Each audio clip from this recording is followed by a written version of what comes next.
Hi, I'm Scott with Home Perfect Restoration, and when you have a water damage emergency, there's certain things that you don't want to say, and it's not an unethical thing, but there's certain trigger words we say that can get a claim experience to go right to possibly looking for a denial or an out. And in one situation, it is the term slow leak. I've had so many situations where a homeowner called and reported a claim and they said, yes, I have a slow leak. And what the homeowner meant was it's not gushing out like a waterfall, it's trickling out of a wall or trickling out from underneath a cabinet. But a lot of times when the carrier has that report of slow leak, they're thinking it's long term.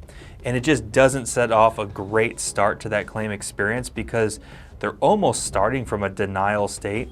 And while the insurance carrier should not use what you said against you on that initial claim, they should still investigate and evaluate and resolve the claim.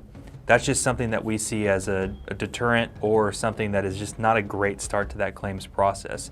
So you always want to be truthful and ethical when reporting your claim, but just make it to, I had a water damage emergency, get a plumber out there, have them write a report, and report your claim truthfully, and you should be good.